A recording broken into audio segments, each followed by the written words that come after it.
how would you fancy 355 days of sunshine this year? Well, today on Planet Cruise Weekly, we're taking a look at cruising around a little island group in the middle of the Atlantic known as the Canaries.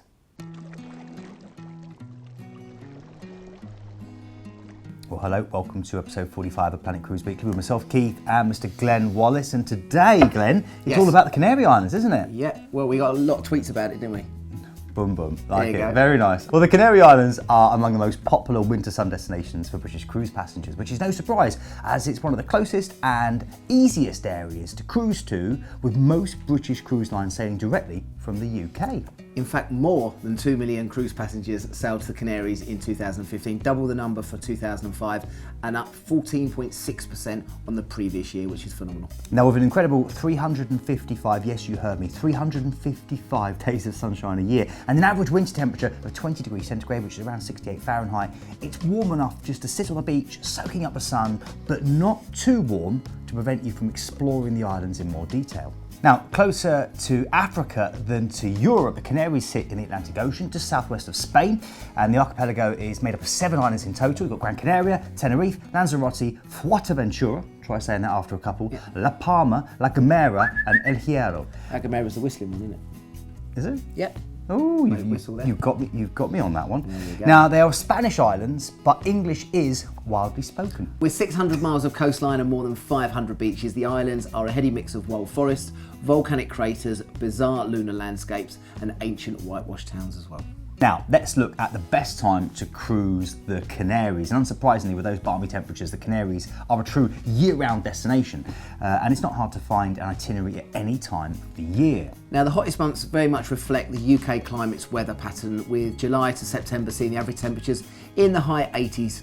Obviously, the winter's not as hot and not quite as warm, but January and February are good times to visit as the islands are at their luscious after the rainfall. Now, December to March is a busy season for the Canaries, with visitors coming to lap up some of the sunshine. And if you're in Tenerife in February, then the Carnival of Santa Cruz de Tenerife is a massive event. It's brilliant. It attracts thousands of people from all over the world, and cruisers are encouraged to take part.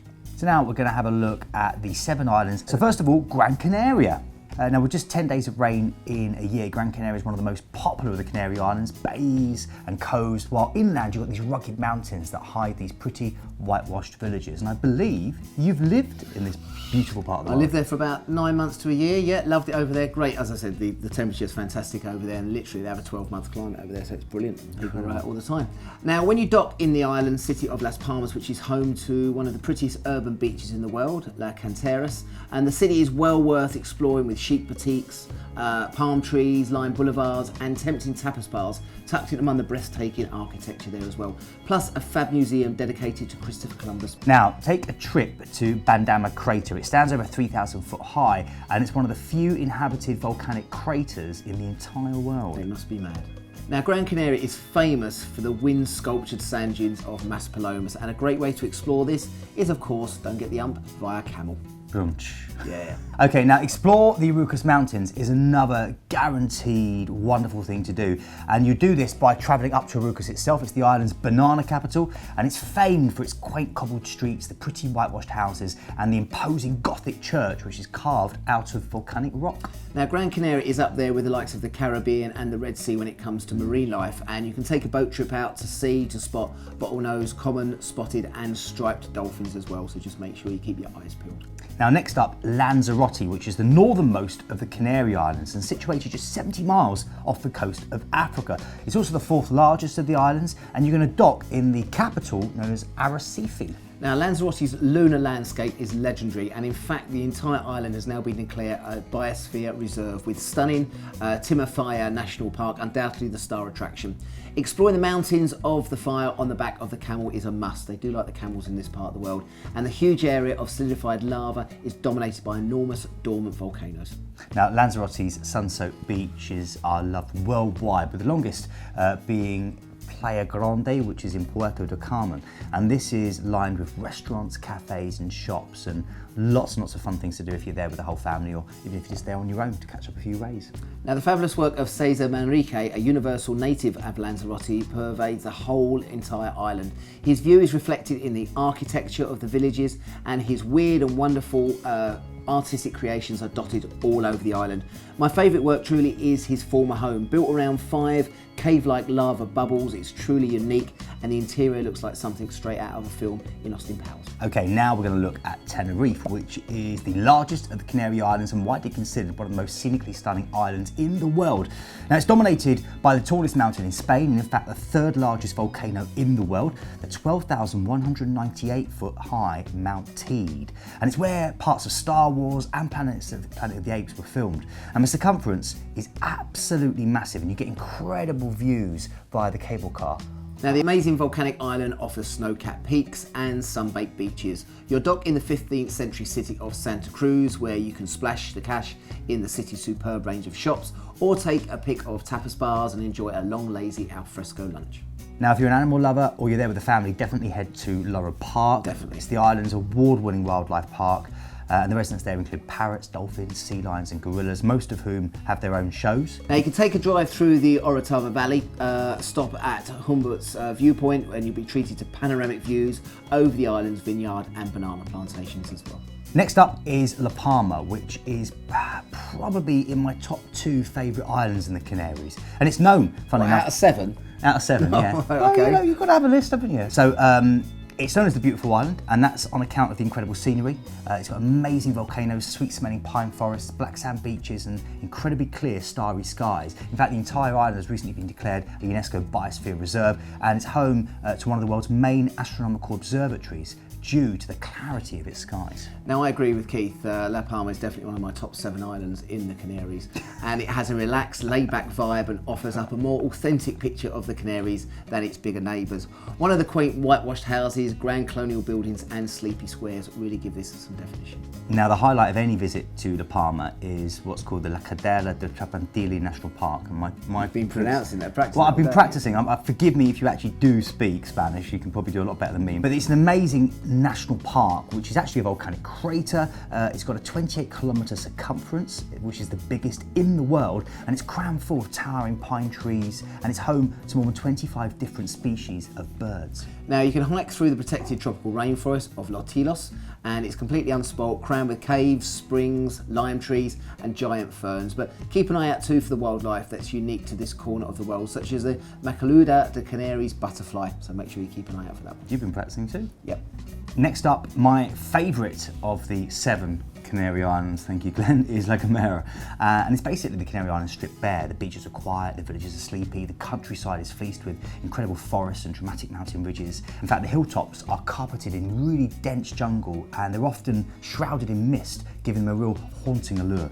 Now, the catalogue of valleys and ravines make the island an obvious choice for walkers, and a walk in El Cedro forest should be top of your list. The pearl of the oyster here is the El Chorro waterfall, and this is nearly 400 metres tall. But trekking isn't the only activity on offer here. In fact, scuba divers can swim through bath-warm waters as they search for tuna and parrotfish and trumpetfish, or you can take a marine safari around the coast, which is home to 21 species of dolphin and more than 300 individual whales.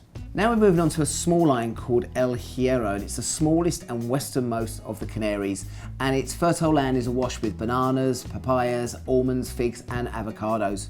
El Hierro has been granted a UNESCO Geopark status to preserve its natural and cultural diversity. Cruise ships dock in the pint-sized hamlet of Puerto de la Estasa, which is not far from the island's capital, the village of Valverde, with its whitewashed walls and lovely tended gardens.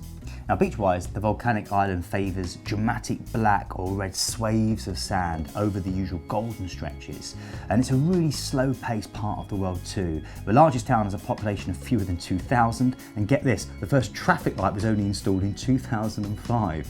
Now, the island's interior is prime rambling territory, all mountains and sweet-smelling pine forests. Offshore, meanwhile, its seabeds attract divers in equal hordes. Now, you can also take a trip to El Sabina and be sure to bring your cameras. The 300-odd juniper trees in this remote part of the island have been eerily twisted over the years by strong winds. You know what it reminds me of? It reminds me of that bit in The Matrix, you know, when they slow down and they're just yeah. avoiding things like that and they're Yeah. doing all that. It's all that kind of, it's really cool. Oh, okay. Yeah. And the other highlight is Poza del Salud, a well that's been drawing in locals for decades. Its mineral-rich waters are said to have healing properties that you can drink and bathe there as well. Can you say healing or healing? Healing. I was going to say, properties like healing. Healing, yeah. Okay, now next up, Fuerteventura is the final island we're going to look at of the 7. In fact, there's only 7, so that's why it's the final island. And this is 65 miles off the coast of Morocco. It's the second largest of Spain's Canary Islands, and it's the closest one to the coast of Africa, and therefore many would argue probably just slightly the hottest. Now, it's the Canary Island of choice for beach connoisseurs, with its coastline of almost one long stretch of sand. There's very few breaks in it, and Coralejo is the most famous of these, with an uninterrupted 11 kilometres of toe-tickling dunes to enjoy. Now, the island is a mecca for water sports enthusiasts, and every year in July and August hosts the Windsurfing World Championships, which is great fun to watch. Your dock in the island's only port, and the capital is called Puerto de Rosero, and it's home to an incredible open-air gallery boasting more than 100 life-size sculptures, which are kind of randomly dotted throughout the town. And if you're after a spot of relaxation, board a catamaran cruise out to the Atlantic Ocean, you'll drop anchor at a deserted island where beaches are footprint-free. And finally, aloe vera has been harvested here in Fuerteventura for centuries, and you can visit a farm, you can learn more about the medicinal plant and pick up some products to take home. And if you do get sunburnt when you're there in Fuerteventura, get the aloe vera. Okay, so let's have a look now at the Canary Island itineraries, or at least the main ones. And the first thing to say is that cruise ships do actually stop at all the different islands, although not necessarily all in one visit. It's most common for a ship to visit maybe 1 to 3 of the ports in a longer sailing. And of the ports, Gran Canaria, La Palma and probably La Gomera are the ones that are most frequently visited on itineraries. Now, that said, if you're happy to fly, your best bet is to experience as many as the possible islands in one cruise, and Thompson's offer 7-night Canary intense cruises departing from Gran Canaria and calling at La Gomera, Lanzarote, Fuerteventura, Tenerife and La Palma. Now, the Canaries are often included in Western European itineraries too, particularly if they're 10 nights or longer. For example, Saga offers a 13 and 14 night cruise departing from Southampton, which calls in La Palma, Tenerife, La Gomera and Lanzarote. Now, the Canaries often appear on Western Mediterranean cruise itineraries too. For example, MSC visit the main 5 departing from Genoa or Marseille, and Norwegian cruise lines offer Atlantic cruises departing from Barcelona, calling at Arrecife and Lanzarote. Now, round the world and transatlantic voyages usually also do visit 1 or 2 ports in the Canaries. Celebrities repositioning cruises often visit 2 of them when they go from maybe Rome to Fort Lauderdale, and they'll go to maybe Lanzarote and Gran Canaria or Tenerife. And Costa's repositioning cruises that sail from Venice to Miami often stop at Lanzarote and Tenerife along the way too. Now, several cruise lines including Saga, Thompson, P&O, Fred Olsen, Cunard and MSC offer Canary Islands itineraries, with their ships sailing from the UK and tending to call on ports of call in Spain, Portugal or Madeira en route. Silver Sea Cruises, they offer cruises from Malaga to Ghana, and that makes calls at Lanzarote and Tenerife en route, or their voyages from Santiago Island to Lisbon call at Tenerife and La Gomera. Azamara also offer round-trip sailings from Barcelona. They call at La Palma, La Gomera, Tenerife and Lanzarote. And Star Clippers depart from Malaga, calling at Tangier, Arrecife and Las Palmas. And as previously mentioned, Thompson do offer that 7-night itinerary out of Gran Canaria, which is probably the most complete way to see all the islands in one go.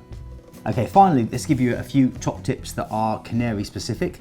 First one is, if you intend to do shopping, do keep in mind that traditional hours are Monday to Saturday, 9 AM to 1 PM, and then 4 PM to 8 PM, because of that lovely invention, the siesta. Do like a siesta. Do like a siesta, we do. But however, the larger islands do have some bigger shopping centres, and a lot of those are open all day like you'd normally find in the UK. Now, some of the island's large tourist resorts are not a fair reflection on the rest of the island. Think Irish pubs and fast food chains, so choose your shore excursions carefully, or better still, rent a car and explore independently. Do make sure you include some beach days amongst the sightseeing, because that's what the islands are famous for, and there are so many different types of beach to explore, from the traditional white through to black and even red sand varieties. Now, if you visit Lanzarote, sample some of the local wine. Grapes grow in the volcanic ash there, resulting in some first-class wines. And finally, if you use taxis on the islands, it is customary to tip 10 to 15% if the taxi's metered, so do be wary of that if they lock the doors and don't let you out.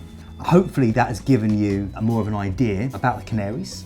thank you very much for suggesting it. It was a really good suggestion. If you want any more information, anything more specific, do feel free to get in contact with us, because that's what we're here for. Contact us on our email, hello@planetcruise.co.uk. We've of course got our Twitter account, we've got Facebook. Check us out on YouTube as well. Remember to like us and follow us on there. And of course, the other way to do it is on our website. That's where all the cruises will be. That's all the contact numbers on there as well. If you click that link there right now, it's going to take you through to our fabulous website, which you should explore in more detail if you get the chance. Now, I want to say a big thank you to people who have got in touch over the last week. Again, we couldn't feature everyone, but we do want to first of all show this wonderful photo from John Wilkes, which is on Marco Polo in Brazil. So my old ship. Your old ship, Marco Polo. Old ship. They're probably down at the Amazon or somewhere around there now, so enjoying themselves. Having a good time. Well, he certainly looks like he's enjoying himself. So thanks, John, again for sending that in. That's great. And also, big thank you to Ches Stone, who replied on our, because last week we looked at themed cruises, didn't we? We did, yeah. And Ches said, I've been on a dancing cruise with P&O and it was amazing. Thank you to Planet Cruise for booking it for me. So, Jez, thank you very much for letting us know, getting in touch, and hopefully you'll be booking with us again soon. Let's hope so. Well, thanks for watching. Don't forget there are loads of other episodes with Planet Cruise Weekly about a whole host of different things. And if you want to suggest one for us to cover, get in touch. We do love to hear from you. Thanks for watching. Cheers, guys.